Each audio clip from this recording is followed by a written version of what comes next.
Hello to all of you. Welcome to the webinar on protection and domestic violence that will now be shared by my colleagues Akosua and Angela Duamena.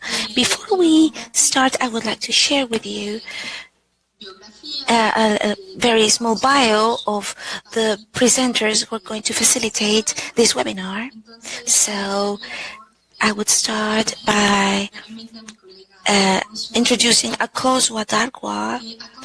Akosua has a doctorate in sociology in the University of Wisconsin-Madison. She also has the title in the Vassar College, and she is director in the gender studies and also professor in the sociology department of the Ghana University. She is also a lecturer at the university. Her research areas are economic field organizations, gender, and employment. In the last few years, her research work has been focused on the women's role in the informal economy, specifically with traders in global consumer items and so domestic workers. She has, and also from Fundar, that is our Mexican organization, and I will be doing this presentation. My name is Cecilia Toledo Escobar, and I want to share with you that I also have a degree in human resources by the Ibero-American University. I'm also a research in gender topics and with a special focus on domestic violence. Before working in Fundar, I also worked as an advisor in the legislative branch in the government, in the Mexican government, and also at local level. And in addition, I was also an advisor to the Foreign Relations Committee in the North American Relations Committee of the Mexican Senate. And I also want to introduce Angela Duamena Abuaje. She is going to be actually sharing the webinar with you. She is the executive director and founder of the ARC Foundation in Ghana. That is a civil society organization that supports human rights for women and who established the first shelter for battered women in Ghana, as well as a crisis center, a legal center, and a counseling center for gender and domestic violence victims and also child abuse victims. Angela is an adjunct lecturer in gender and law in the Faculty of Law in the University of Ghana, and she's also an independent researcher specialized in gender and women's rights. Her interests are women's empowerment,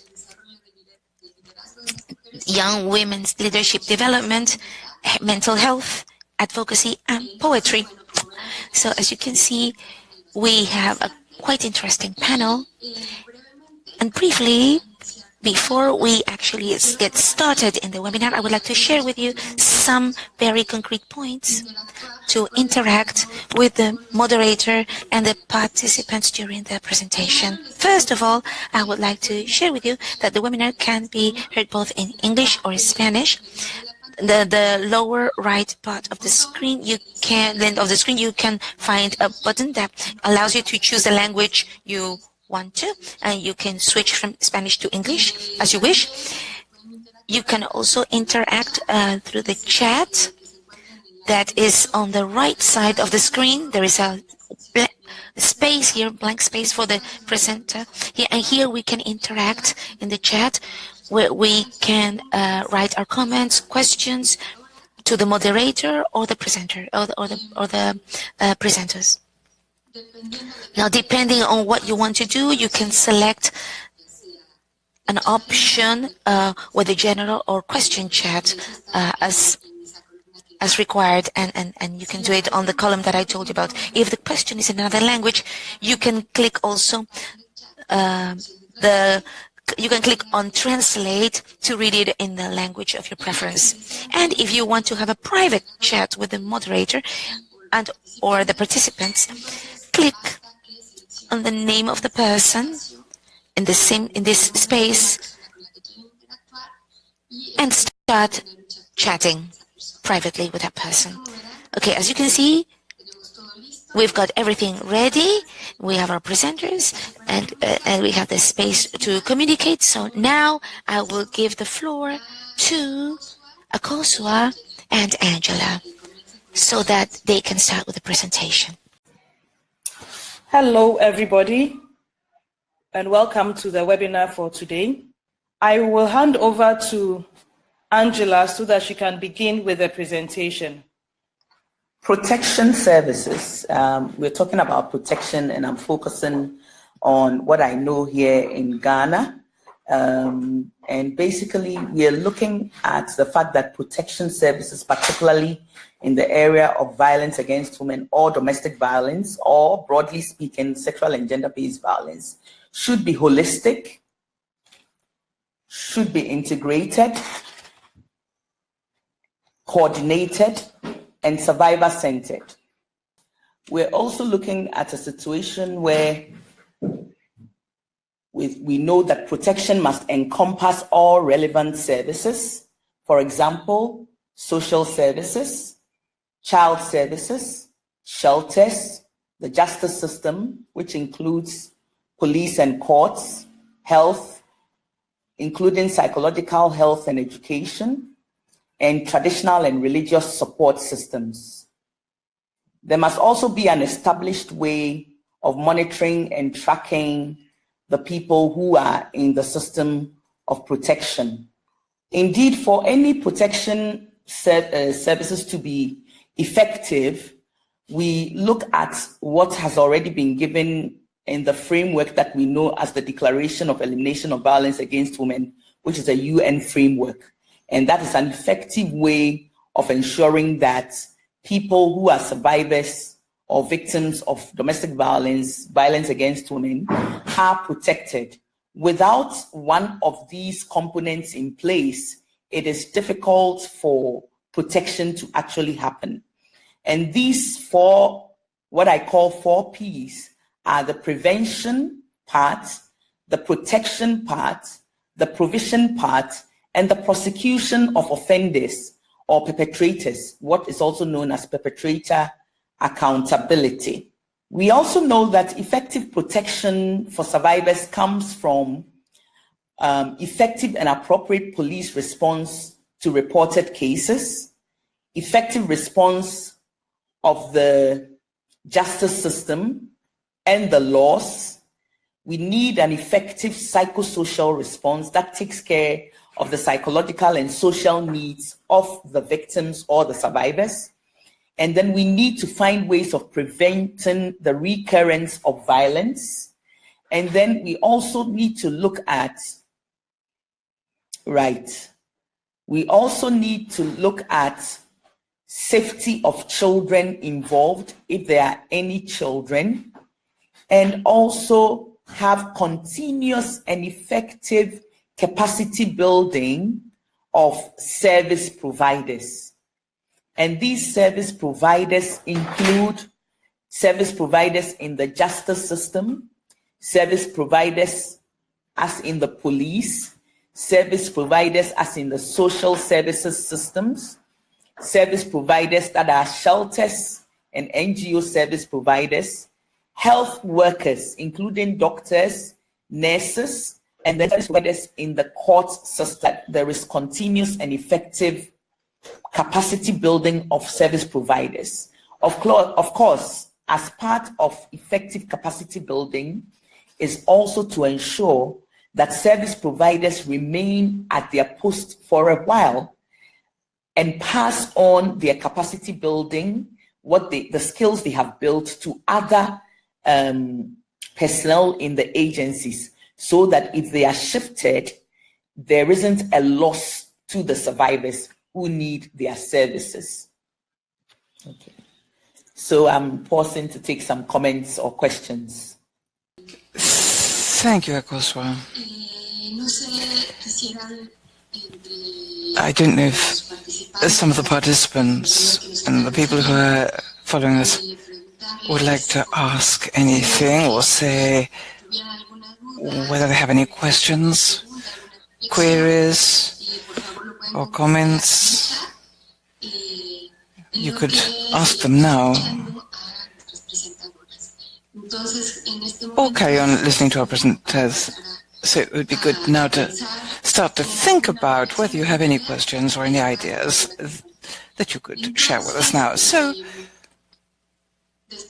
after having made this invitation, I'll pass the mic to Angela, I think, so that she can continue. Well, since we are still talking about service provision, I think that we need to understand that it needs to be survivor-centered as well. This is to ensure that the survivor or the victim is actually in the middle or the core of the center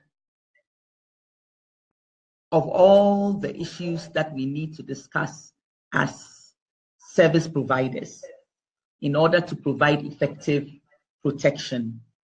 So it's important, I'm just explaining a bit about survivor-centeredness, that we consider the particular experience of the survivor, we consider their social and cultural circumstances, we consider their viewpoints about the issue of violence, we consider their coping mechanisms, and also tailor an appropriate response, particularly to their social circumstances. For example, are they poor people or are they people of means?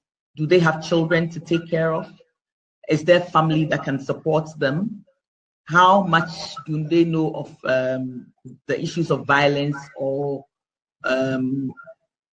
how much do they not know? So these are all issues that we need to consider when it comes to considering a protection service that is okay. So we'll continue with what we have in our policy document as Ghana.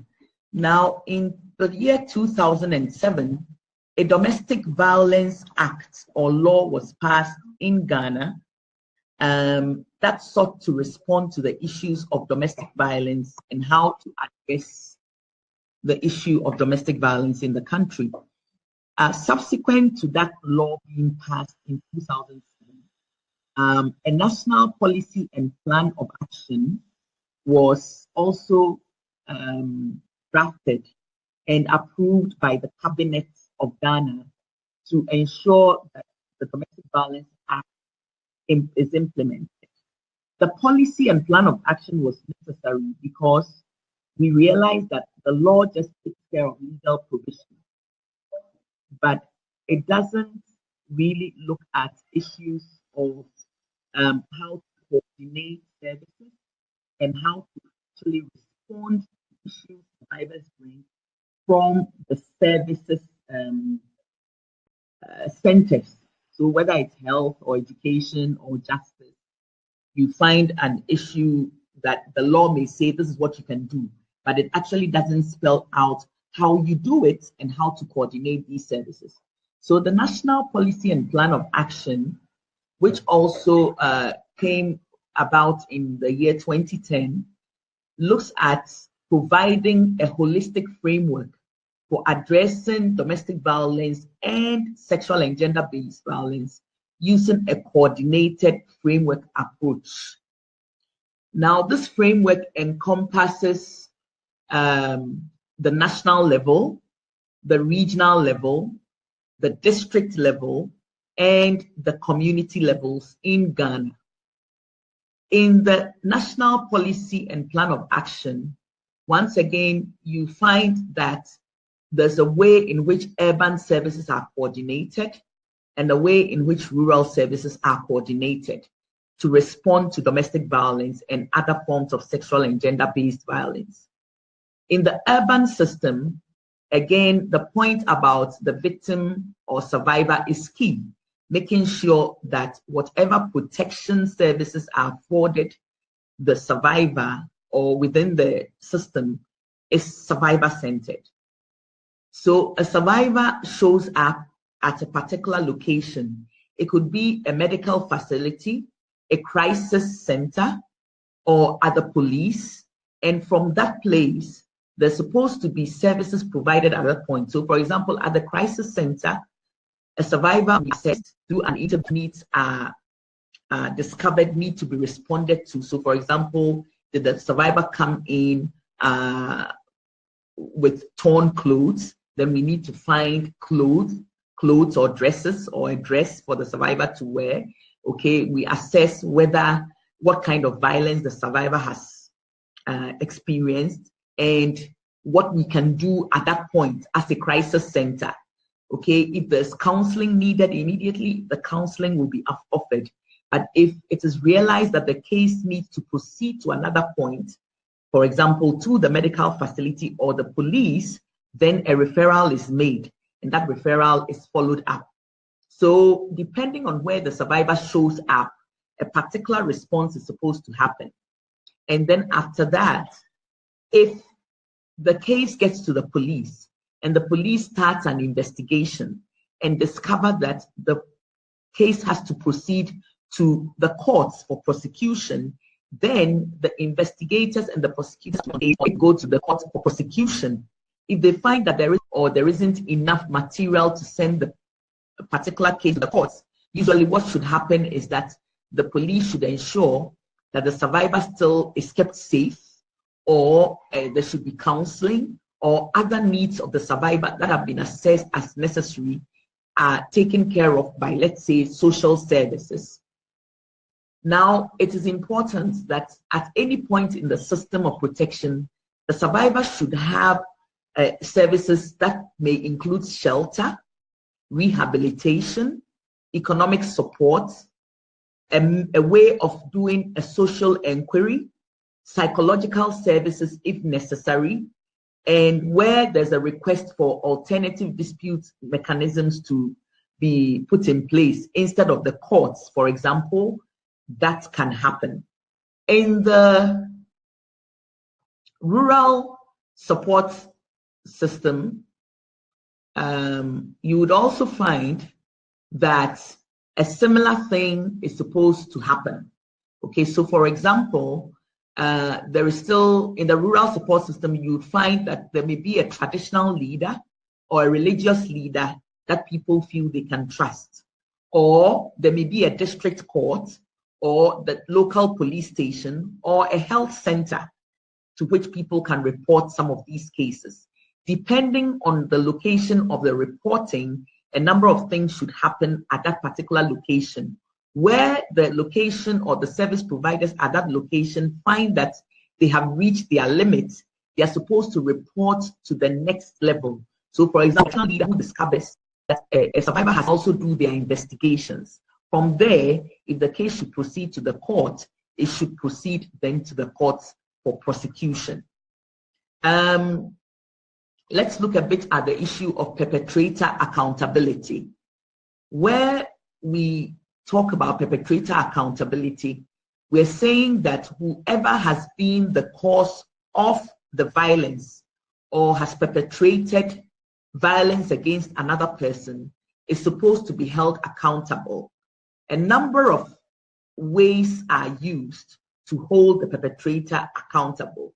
So the very fact, for example, that the case has been reported is in itself one way of ending impunity in that sense of perpetrators.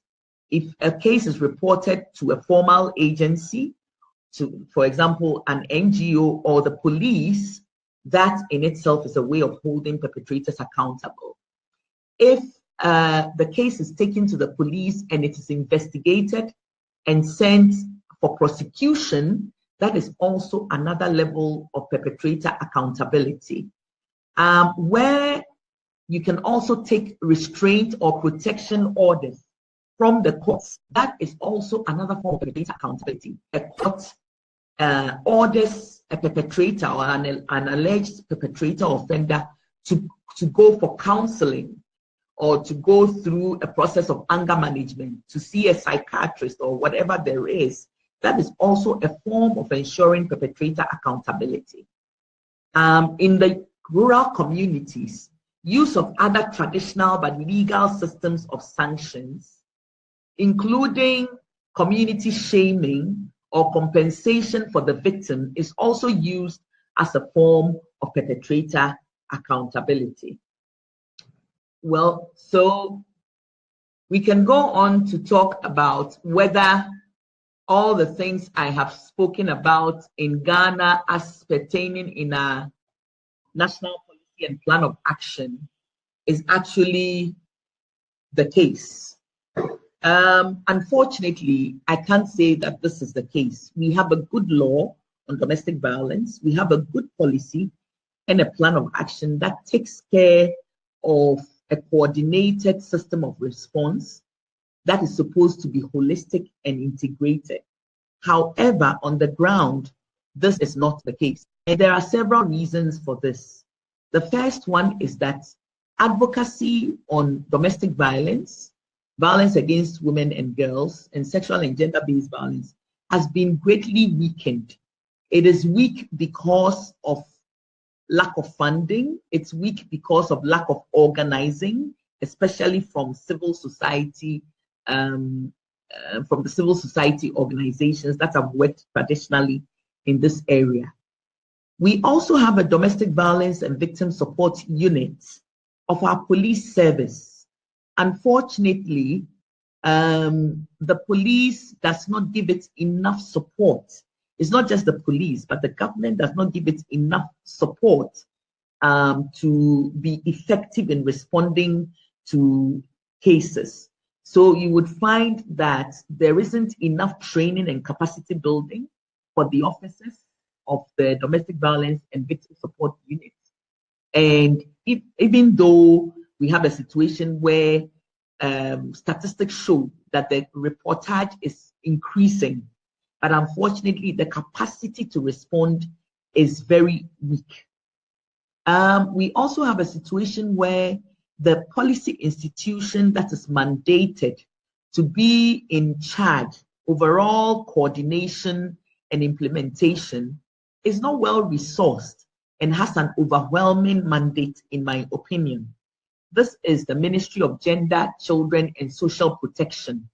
And the Ministry of Gender takes care of gender issues, takes care of gender equality and inequality issues, women's empowerment.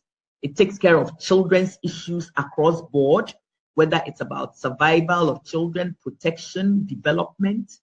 It takes care of social protection, which also covers issues of disability, the aged, issues of poverty. And so the Domestic Violence Secretariat and the Human Trafficking Secretariat, which are also situated within the mandate of the Ministry of Gender, Children and Social Protection, makes it have a hydra-headed and overwhelming mandate. As such, it's not able to effectively coordinate and implement policy that I've spoken about.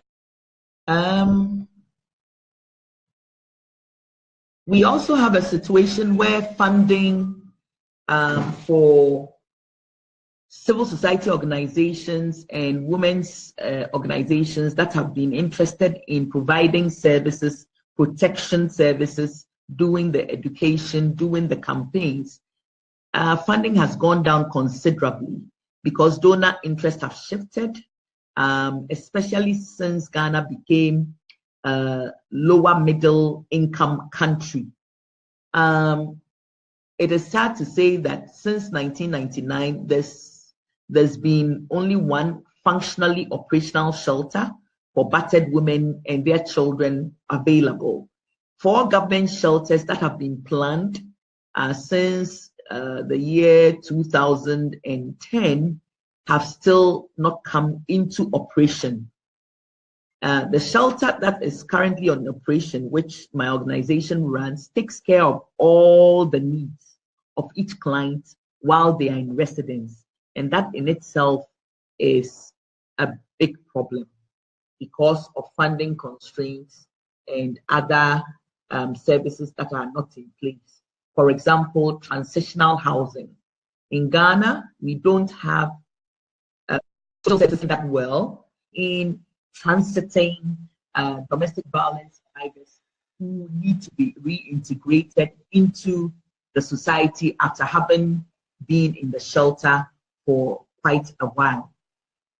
Resettlement needs of clients or residents are entirely borne by the shelter organization. So whether it has to do with protecting them or buying the things they need so they can resettle in a new community, finding them housing and paying the rent for a year or two, getting them the bedding and the facility they need. Hello.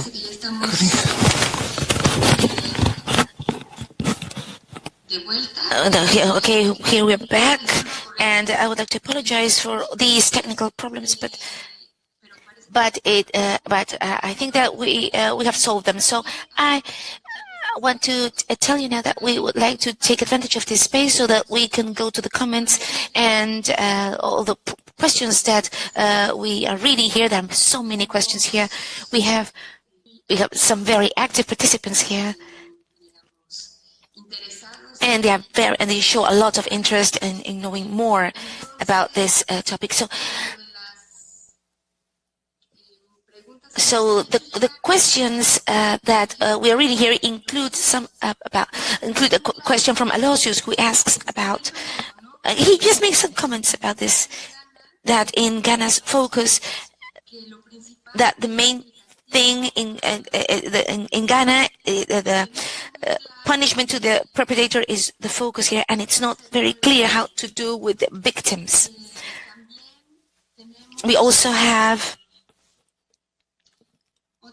other questions from Leonardo, who goes to more comparative reflections between the Ghana model and the Mexican model. And well, let's say that this is the type of reflections that this presentation has brought about.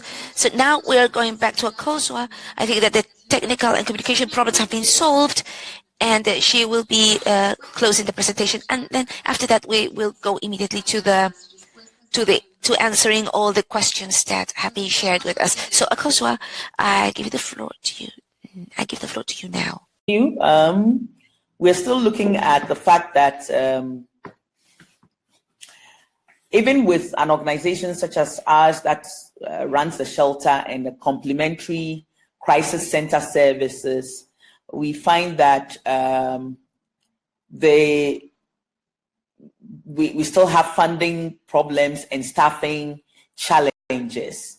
One of the challenges we also face is that because of the cultural worldview that we have in Ghana, the worldview that says that, we live in a connected world and we have extended family, very few people understand, for example, the purpose of a shelter as a place of safety. People don't understand that there are times when women, especially running from abuse, need to be separated from the abuser so that they can go to a place of safety. And they would ask questions like, so what about the extended family? But you would also find that the extended family often does not sympathize with the one who has been violated or who has suffered the abuse, because they think that domestic violence, for example, is a normal part of our society.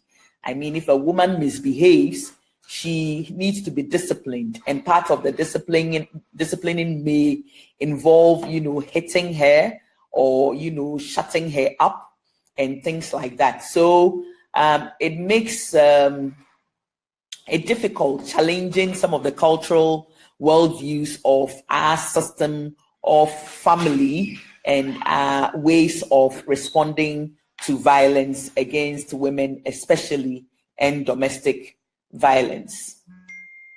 What are some of the successes? I can speak about what I know because we have operated our organization and the shelter for quite a while, since 1999. There are other successes from other organizations that I can't speak directly to. There are very, very few organizations in Ghana that provide these sorts of services, very, very few.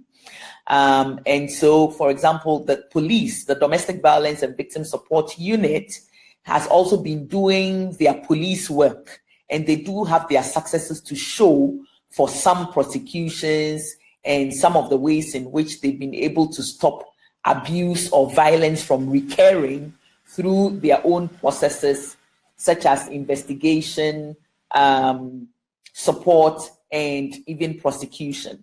So I'm talking about the successes from the shelter and the crisis center, which is operated by my organization.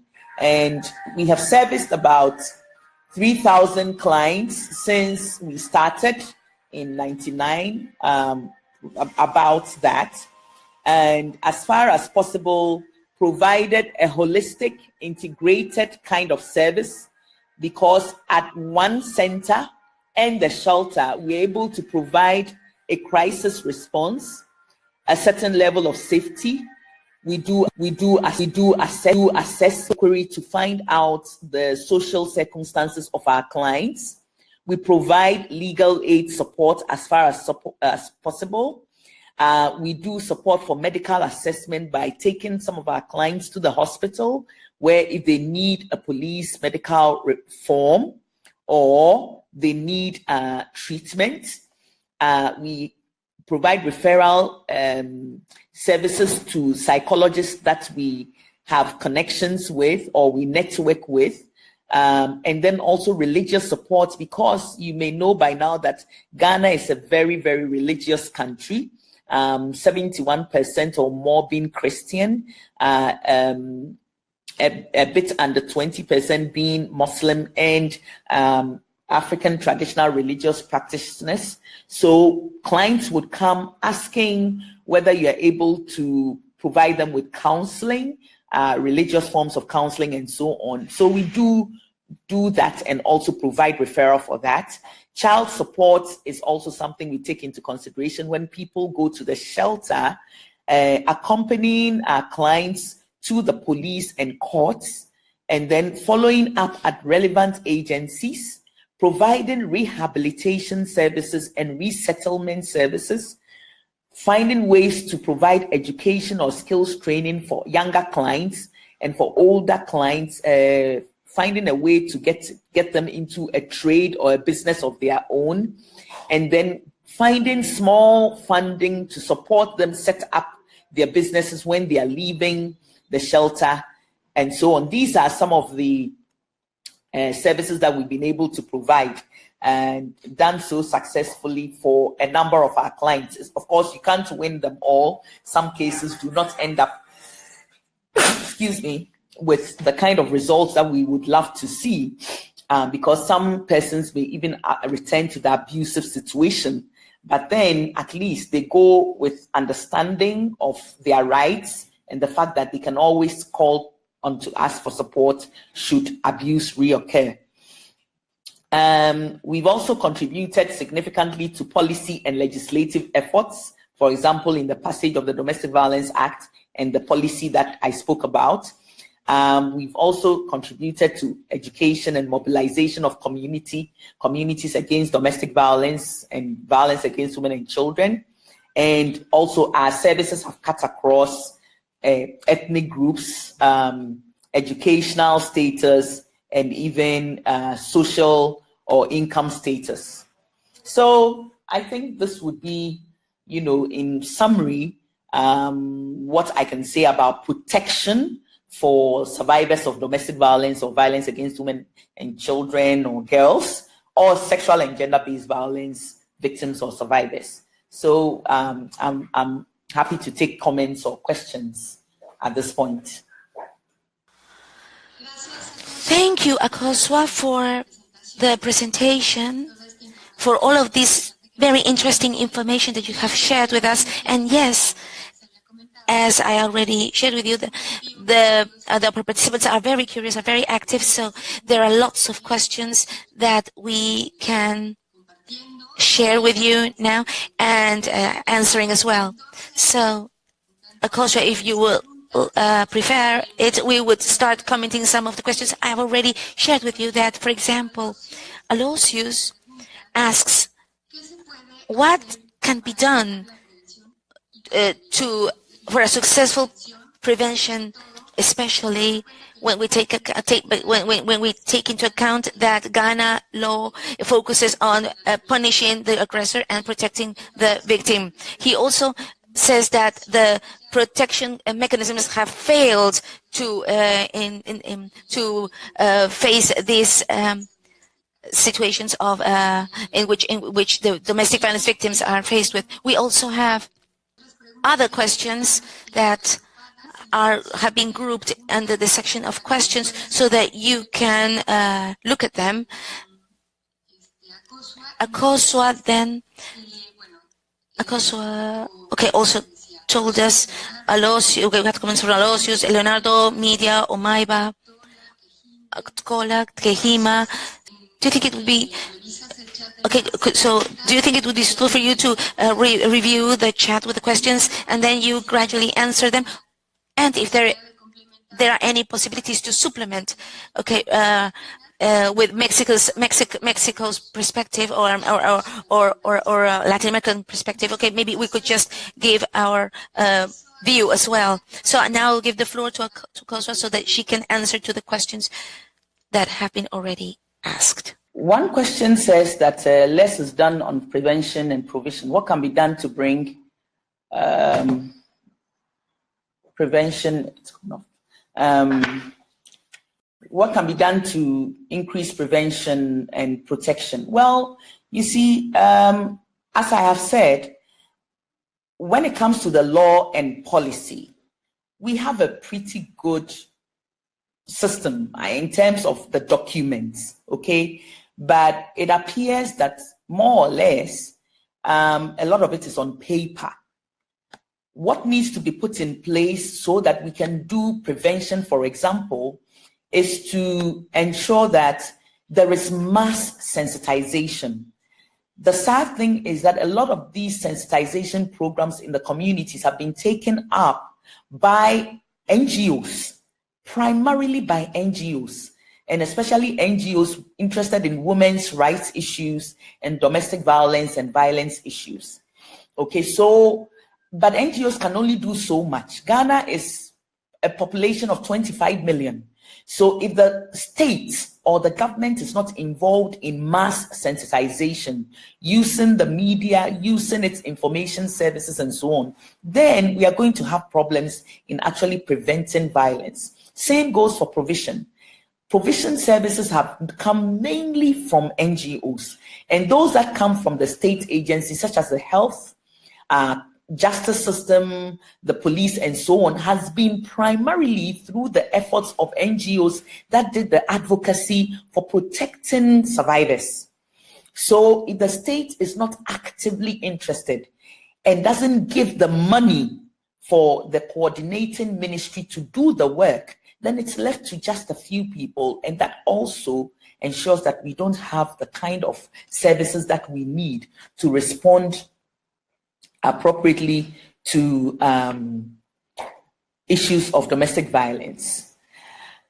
Another question has to do with Leonardo was asking how you deal with the fact that battered women go back with that aggressor. Indeed, that's one of the sad parts of our work. In our national policy and plan of action, there's supposed to be perpetrator services available right from the court system through our health systems and even our counseling system. Unfortunately, these systems are just not there. So to tell you the truth, I don't know of one perpetrator program in Ghana. And if there is anything at all, it is just what's supposing, for example, somebody is sentenced to an imprisonment of 3 years and they're thrown into jail. Whatever rehabilitation is given to general prisoners is what the person has. And that is even no good, because we do also have a very poor prison system in terms of rehabilitation. So that is one huge gap we don't have any kind of system or organization targeting perpetrators unless they themselves step out to look for help from clinical psychologists or things like that. Do we have a system of welfare support? Asks Mariam. For survivors and dependents, we have a system of welfare support that is supposed to be under our Ministry of Gender, Children and Social Protection. It is under what we call the Department of Social Development. Unfortunately, that is one of the poorest departments we have in our country. And so with this department is supposed to take care of the aged, issues of mental health illness, issues of children in terms of protection, provision, survival, and development. If you add on issues of domestic violence victims, it is a bit more than they can chew. So yes, there is some kind of welfare system, but it is not very helpful. However, under the Ministry of Gender, there is a program going on called the Livelihood Empowerment Against Poverty Program, LEAP, Livelihood Empowerment Against Poverty Program. As to whether that particular program, which is actually a system of transferring money to very, very poor families, okay, so that they can, live, survive, and be able to do something with it.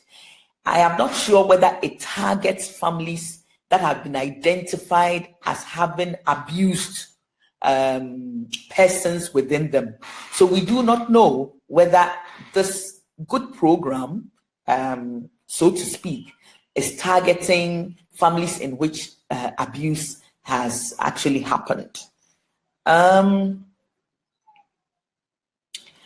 How are the shelters in Ghana, Tola is asking, and Mexico surviving in view of their huge finances covering staff overhead, maintenance, utilities, feeding, etc.? Are they receiving grants from the governments? Well, I'd like to hear the Mexico example, because in Ghana, since we were set up, we've never received any grants from the government. In fact, there was once when we received, it wasn't a grant, it was a form of a donation, but that was actually from a government official who felt that we needed to be supported and did something to get us some money. But that was definitely not a grant. That was definitely not something you can say added on to sustainability efforts. So I would love to hear from the Mexico example, if there's anybody there to respond to that.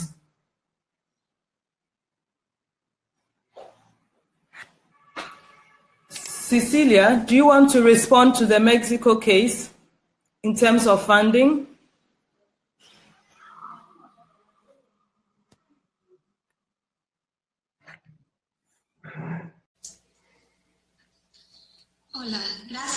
Hello, yes.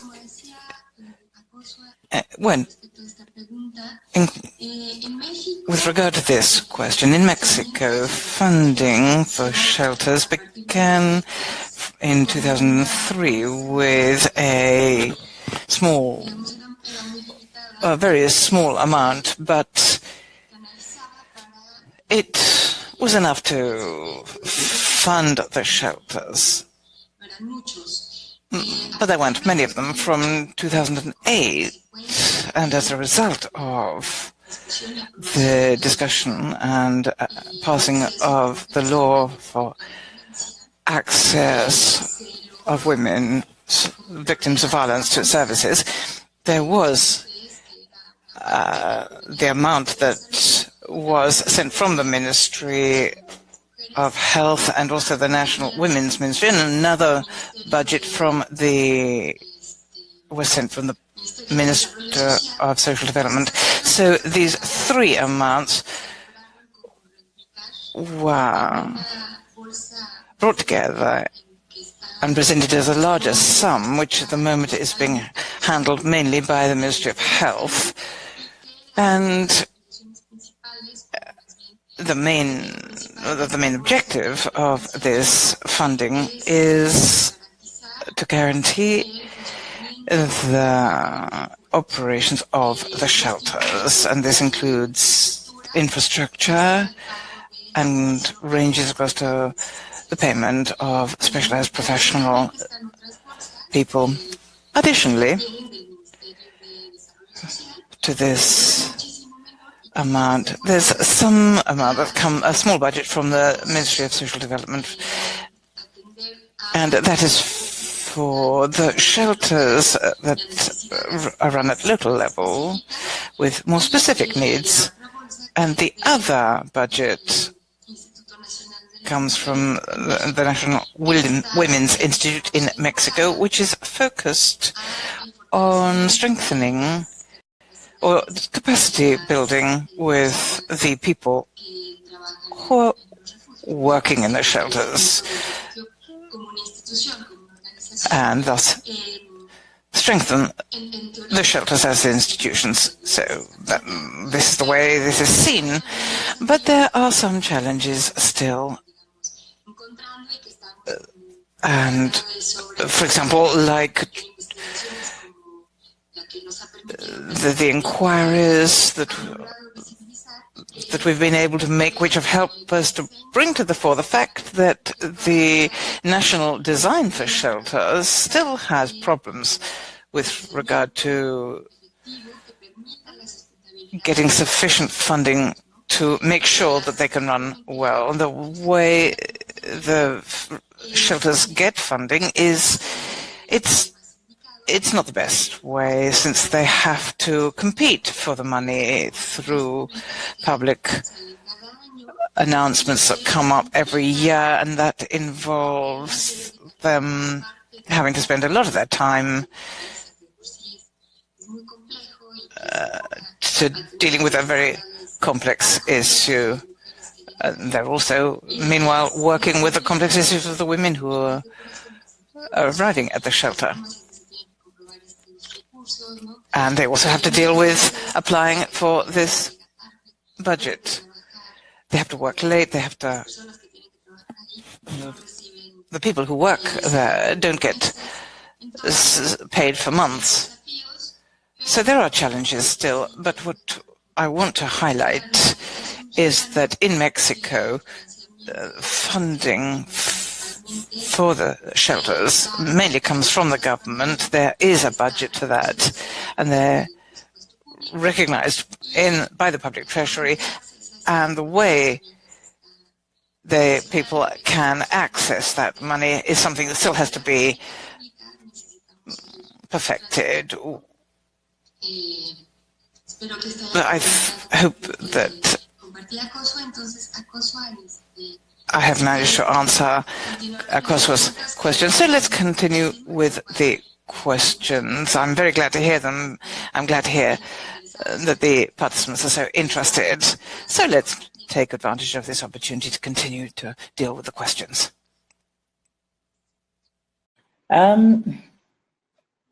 Thank you for that response, explaining Mexico. It's interesting. At least there is some commitment from government in terms of funding. Here, it's not the case, as I've said. Even though budgets go from the Ministry of Gender to the Parliament and so on, and incorporate work on domestic violence, particularly regarding the Domestic Violence Secretariat, which is set up in the ministry. The money given to the ministry itself is so little that what is given to the Domestic Violence Secretariat and its management board is insignificant. It's nothing to write home about. And what happens is that it is heavily dependent on donors. So you would find that it takes up, the Domestic Violence Secretariat takes up other projects. So for example, if a donor is interested in child marriages, which admittedly is part of the issue of violence against women, it will go for money from that donor for child marriages. But it doesn't, in a sense, conceptually and strategically and practice-wise link the issues of child marriages to the broader question of eliminating violence against women and domestic violence. And so it's just a project. there could be money for it, but it doesn't really touch on the issues that are supposed to be touched on. So yes, I'm happy to know that at least with Mexico, even though there are problems, there is some amount of money coming from the government. Now, if it comes to the issue of the Belém do Pará, which is something that the Latin American countries have signed on to, which I think is a good document. We don't have anything like that in Africa. In Africa, we have the African Protocol on the Rights of Women in Africa that does mention aspects of violence against women, but it is not specifically tailored towards addressing violence against women and girls, and with the kind of strategies that we need to actually address it in Africa. So, but I'm not even too worried about the absence of a document like that, because we have enough international instruments, enough laws and policies, and if we had the willingness, the political willingness, the money, the institutions being built up in terms of capacity and so on, we can tackle the issue of domestic violence to a great degree. I am also answering the question regarding who set up the shelter in Ghana. In fact, it was set up by an NGO, and that's the only shelter currently still operational in the country. The government has plans to bring up 4 shelters, but they are not ready. They are not ready, and so we still don't have state-sponsored shelters, as it were, operational in Ghana. When it comes to the question on how do you reconcile victims to their abusers or their families, it's a case-by-case approach. And we should remember that victims, adult victims, have agency. They are their own people or persons, and they have a right to say what they want to do with their lives. What we can do is to provide the counseling, provide the psychosocial services, provide them with insights about what they're going through and what options they can take. And depending on what decisions they make decisions as to whether they want to be resettled in new communities or with other family members, or back to, let's say, their homes where probably the abuse took place. So depending on what they want, we do the preparation accordingly. And that preparation could involve what we call safety planning, so that we're able to, together with the abuser, go through a process of letting them understand how violence is triggered, why they shouldn't be in certain locations of the house if there's an abusive incident about to happen, what kind of numbers they can call if possible, or how they can run to a neighbor's house, and so on and so forth. So the victims would go back with information like that, hopefully to help them to also on their own be able to prevent violence from occurring or to run away from it. There's a question here from Garcia that says how to get governments to commit to international commitments in the advancement of women in prevention, treatment, punishment, reparation, and eradication of violence. I think it depends on the country and the government, or the state arrangements that are in place. Here in Ghana, I can only say that we are very, very much in love with documents. So I don't have any complaints about our laws. They are not perfect, but they are there. And about policies and so on. But it's about getting the political will and commitment. That's where advocacy comes in. And unfortunately, I have to say again that advocacy has been weakened because of lack of funding, because I think people have burnt out, okay, because issues of domestic violence are seen very much from the frameworks of our cultural perceptions and so on. But that is not to lose hope. There are still people who are reporting to the police. There are still people whose cases are being prosecuted. There are few people who come to ask for services. And so, to some extent, I'll say there's still hope. And whoever it is that you can get to help, well, my take is that keep helping whoever approaches you or whoever comes and says that they need help or services and so on and so forth. So these are some of the questions that have come up. I don't know whether I'm missing questions. So please keep the questions coming. Yeah.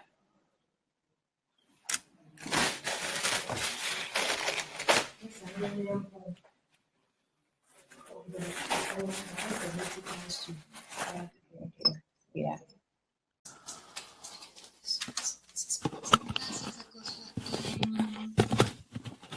Yes,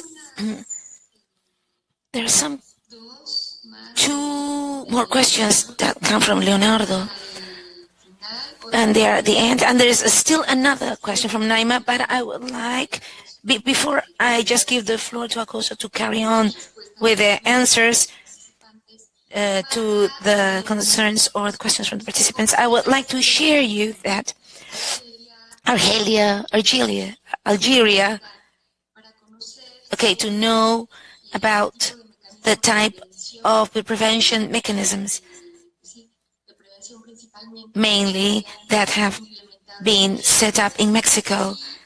And I think that this is a very relevant question, because this is a question that emerged several times during the learning about domestic violence, that goes around analyzing or reflecting on how effective can be a protection mechanism be if it does not come along with prevention mechanisms. So this is of great relevance, because in Latin America we have not made much progress in terms of prevention. I think that the prevention part is mostly focused on, if we remember about this violence comprehensive focus that was presented by Hales, where we can see the different types of violence. The prevention focus looks for all those factors, for those cultural factors and family factors, and even the role-playing factors for gender construction, to prevent the reproduction of violence at these levels. So in terms of effectiveness of the public policy, and the Latin American governments have come up with a prevention mechanisms. They do not necessarily are globally integrated at all these levels when we're dealing with violence against women. Specifically about Algeria's problem, not only in Mexico, the violence prevention mechanisms have not been totally developed and set in motion, but as I told you, this is a general tendency in Latin America. What we have started doing in Mexico is to include, as part of the curriculum of the elementary and high school schools, is violence as a subject, and especially violence against women. So this is as a way of prevention. There are also campaigns. If you have some time left, I would like to invite you to go to the UNAR website, and I think that I will share with you about UNAR in YouTube. It's not in Spanish. It's only in Spanish. Maybe you won't be able to understand it, but it's interesting because they provide an ad on a Mexican beer that for a very long time it sent messages that were highly chauvinistic and misogynist against women. So this beer now shows a new campaign in which tries to make a male perpetrator visible, and tries to convey this message that beer is not for that type of man, for an aggressor, but for a gentleman. So, beyond any criticism that could be made to this commercial or from a feminist point of view, I think it's a good attempt to make this problem visible to the public, because this is a problem that takes place in many homes in Mexico. And I promise you that I will send you the link so that you can see it. And even though you don't understand the dialogue, I think that the images will be you will find them very interesting. So that will be a small example of what we're doing right now. This is not systematic, but they are coming up, little by little, and we have these little lights here and there. And another initiative that has also taken place, mostly among the civil society, is this work that is carried out by many organizations that focuses on working on the capacity, the building of new masculinity. For example, that the gender roles should be revised, especially those roles that are the foundation of a man's personality.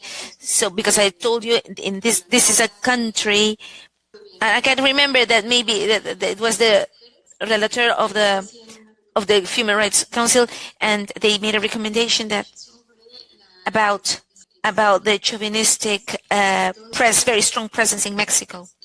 So new masculinities being built in a chauvinistic country is an initiative that is quite praised, and it's carried out started by the civil society organizations in Mexico. In Mexico, we've got this Gendes organization, and I can share with you more information about it if you want to, so that you can contact them.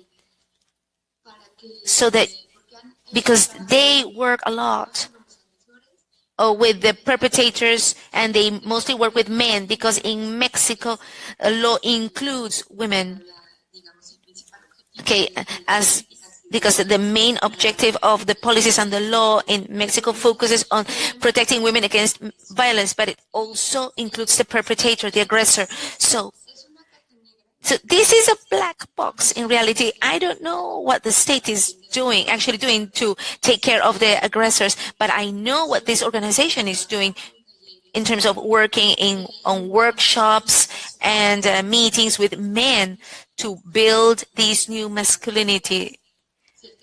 So if you are interested in this, you can write to me, or we can carry on discussing it on the platform, and I will be very happy to share this information with you that might be relevant for you to keep on building and finding creative and innovative ways to eradicate violence against women. And I also wanted to, before I gave the floor to Koso, I wanted to pick up a question asked by Leonardo about how do Mexico and Ghana, what do Mexico gonna do on behalf of the women so that they can meet their needs once they get to the shelter, and what is done with the men when they serve their sentences in jail and they go back to their homes, because we have to take into account that in most cases violence does not disappear, it only becomes more sophisticated. Well, in the case of Mexico, and this was a subject, okay, that emerged in the platform on the subject that we're discussing, and that has to do with the protection model in Mexico that is not complete yet, because in Mexico it is focused on the shelter's role to meet the overwhelming needs of those women who are victims of extreme violence. So we have to understand what are these, who are the women who live in extreme dangerous conditions and they have no other options. They have no social networks, they have no extended families, and they have no protection, and they have no possibilities to look for a way out to put an end to their situation of violence. So in Mexico, the only thing that is available for them is this possibility to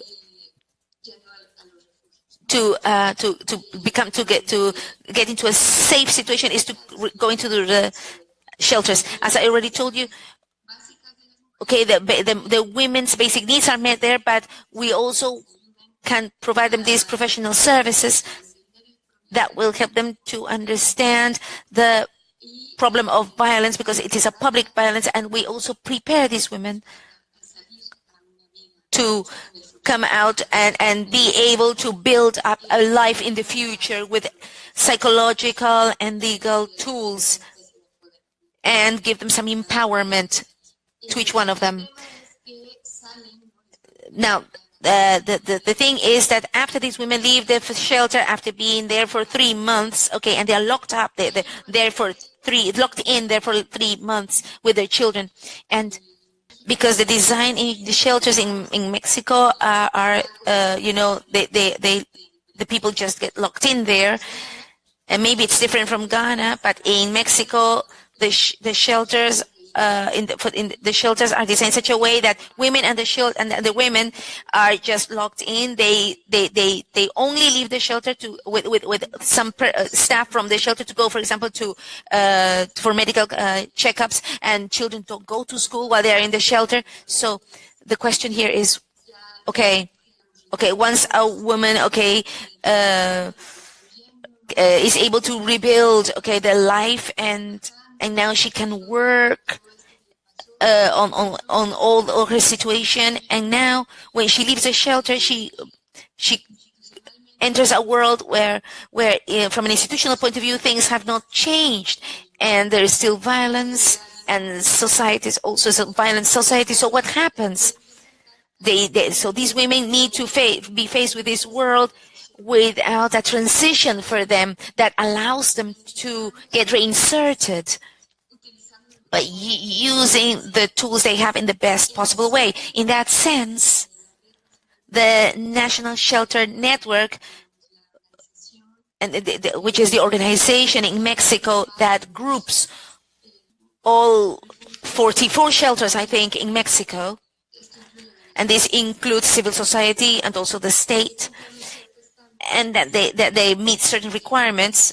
That means that they provide services that are based on human rights, gender perspectives, and with showing respect to the women's integrity. So this National Shelter Network is promoting right now, and in Fundar we are also working on this in a joint way, is to be able to give this sense of completeness to the protection model. That is, women do not necessarily need to come to a shelter and get locked in, but that there is a previous option or a prior option to this space, and that would be to establish an emergency shelter, emergency home for these women, so that they can, when they can come, when they're being faced with an emergency situation, but they can come to it before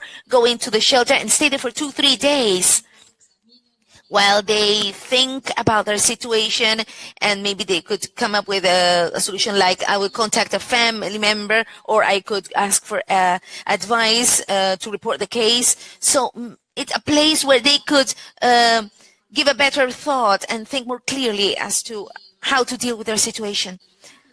Now, and this would be a pre-step before going to the shelter. But in that sense, we are promoting or encouraging the establishment of prevention houses. And in these houses, the women would not get locked in. You call them transition homes, and where the women can come with their children for, let's say, 6 months, with and they can pay a low rent, and in this, and here they could find a job, and they could use all the instruments and the tools that are provided through the workshops, and then they can little by little build up their lives. Because this is one of the questions that we saw in this chat, and that came up in this webinar, that if the average is that, at least in Mexico, there are like 4 or 5 out of 10 women in Mexico go back to their perpetrators. And this happens most of the time because women have a lack to be economically or financially self-sustainable. So the transition home would emerge as a temporary solution where women would not need to go back to their perpetrators forced by it because of economical or financial problems. So they would have enough time to find a job and to put their children back to school and get reinserted in the community. And that would not be their community of origin. So these would be like elements that are still being worked on at advocacy level by placing, and we're placing these initiatives at the Congress, and we are making the lawmakers sensitive and aware of this. But it would be great to have, they would be great because it would contribute to a more complete protection system. So I don't want to go any further because I can see that there are many, many more comments, and I don't know, Akosua, if you would like to supplement to what I've just said, this shelter model in Mexico, or if you want to answer to any other particular question so that we can carry on with the conversation and the reflection. So now I give the floor to Akosua, and I give you the mic so that you can carry on with the communication. Okay. Thank you for the comments. It's interesting to see how Mexico has tried to, respond to the issue because of the kind of issues that also have come up in their situation and the similarities with Ghana. Indeed, there are some similarities. For example, the issues of rigid gender roles, the issues of masculinities and so on, and how that play out within the family are all issues that are similar but somewhat different because of our different cultural background and circumstances also. But I think that the fact that violence occurs irrespective of particular cultural frameworks is what needs to be handled, is what needs to be addressed. And so, it's interesting, all the things I've heard. Again, I'm happy with the fact that whether it's not sufficient, even if it's not sufficient, the government is involved in responding in a way that seems to me more constructive than in Ghana. From my information, Mexico has about 3 times our population, but it has 44 shelters.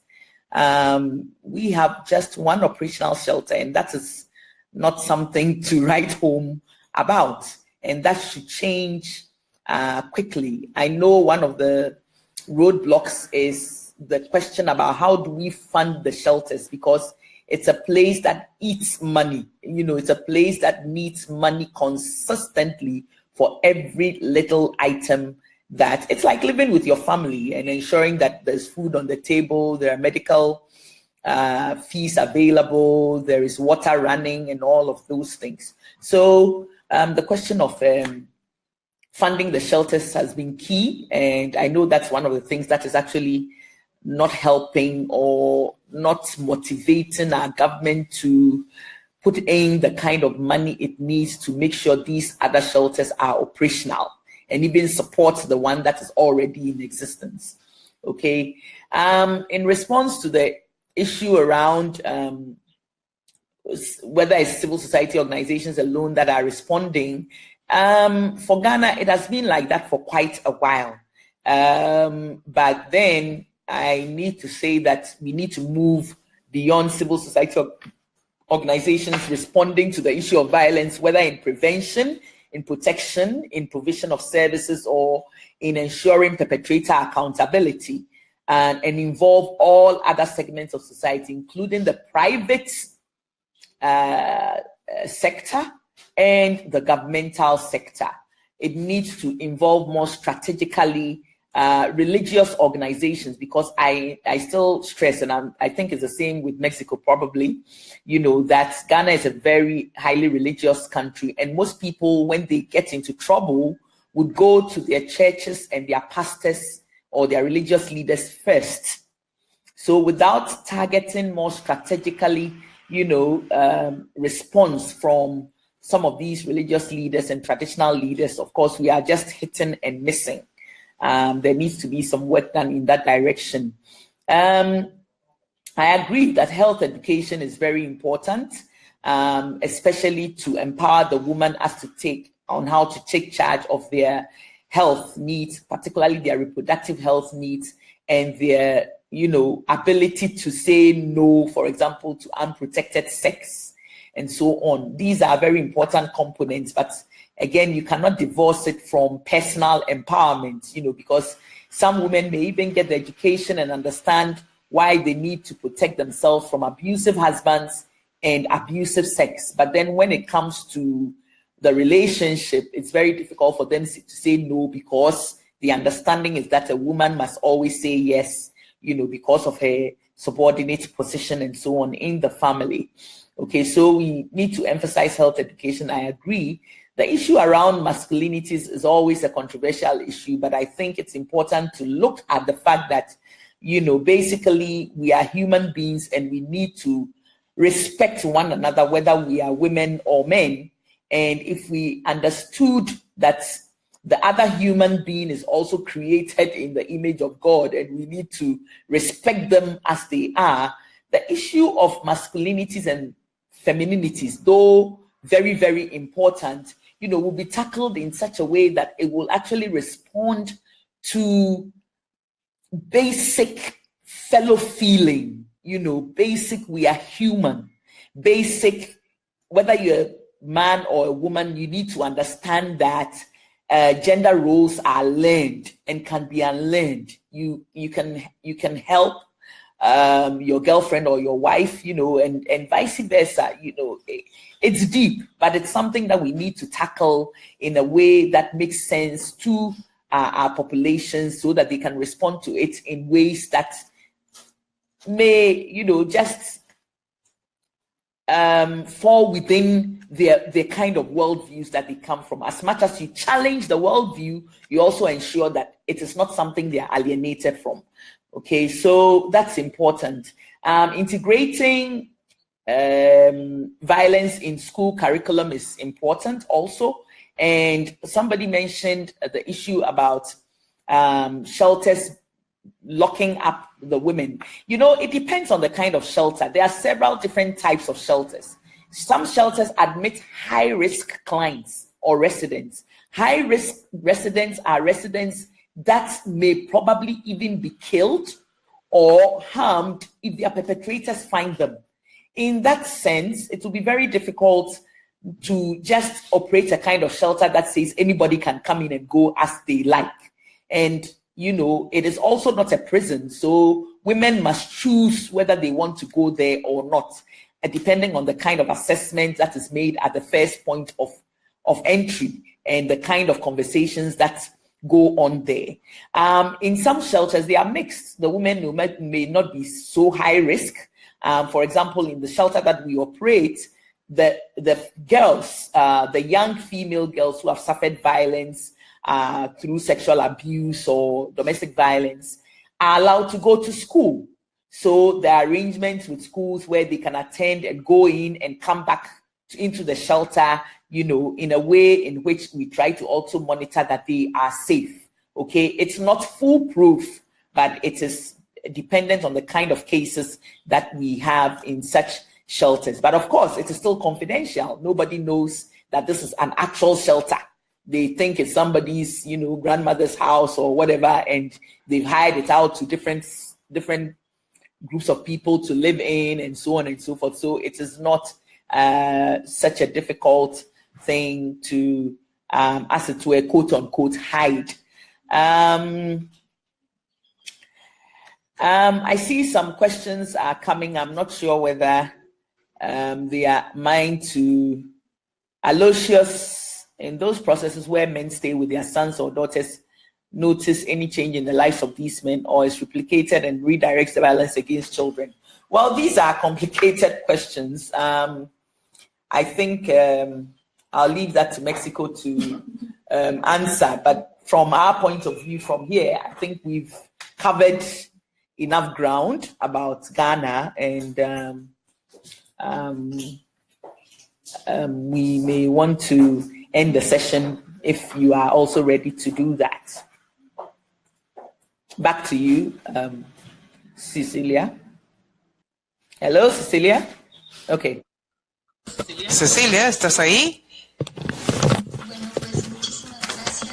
Thank you very much to our colleagues in Ghana for the presentation and for all the information and the reflections and all these ideas that we stay with. I would only like to revisit all this very last thing that was commented by Angela and connected with a comment made by Elizabeth on the chat, and that has to do with, okay, Elizabeth says, okay, the worldview, this is a very good point as to how we look at our problems and particular aspects and how do these bear an influence in our lives. So I would I would take this comment and put it on the table, put on the table the importance of recognizing that although violence against women is a public problem, it's also a problem that affects the integrity of women and their possibility to develop in a public space and to have an equal treatment and have the possibility to access and be benefited with all the rights that we have. As Angela said, we are both men and women need to show respect for each other, and this is also about eradicating gender violence, because at the end of the day, what we aim at is for harmonious and peaceful coexistence, and because it's not about men against women or men against women, but we want to coexist in a harmonious and peaceful society and in a fairer society. And the cases from Mexico and Ghana and Mexico have brought a lot of reflection, and the most important thing here is that we would like to ask you to reflect and think on how the shelters, for example, because we're talking about shelters in Mexico, could be used in other regions in Africa, in other countries, in other contexts, or do we need other type of spaces to solve this type of problems? Or maybe we need other ways or other space to solve these problems. Maybe we would need to stress prevention and not only on the sanction. So I think that this allows us to carry on thinking on more creative ways to achieve the goal of eradicating violence against women. So if there are no other concerns, no other comments, I would like to invite you to carry on discussing on this subject in Alliance on learning or on domestic violence. And we will keep on posting and discussing over the next few weeks. And I would also like to share with you that as soon as we have this webinar, the recorded, we will just make it available to all of you so that you can hear it again, and you can revisit it for in any other circumstances or situation. So I would like to thank Akosua and Angela for sharing with us, and to all of you for staying connected and for just saving the time in your schedules to listen to us and to reflect on these topics that are very of great interest to us. So we will meet at the Alliance and the Print and Learning Alliances. So we will carry on with the discussions online. Thank you very much.